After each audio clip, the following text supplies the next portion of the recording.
Pressure washing. A lot of guys go out and they get a 6 horsepower pressure washer and they think that'll just do the job.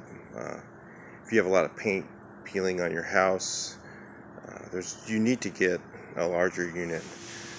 I use at minimum is a 9 horsepower engine, and I think it's 3 gallons per minute, but I use a 4 gallon per minute and 3,700 pounds. So it has to be high pressure, and it also has to be a high volume of water. So you might have one that does 2,700 pounds or 3,700 pounds, but it only does a gallon per minute of water. Well, that's not enough water to remove the paint. So then what you use is you use one of these tips right here.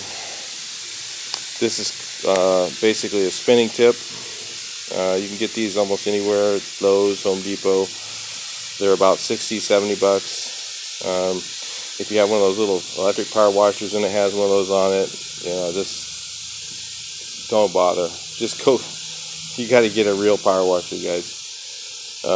Get one of these here, put it on there, and what it does is it takes a 0, which is a pinpoint, and it'll spin it around in circles, and then what that does is that agitates your chipping and peeling paint, and we'll just peel it off. Now, you got to be a little bit careful because you're going to tear up the wood somewhat. So if you go too much in one place, sometimes you'll have wood torn up, but sometimes it's better to have torn up wood than have a bunch of peeling paint.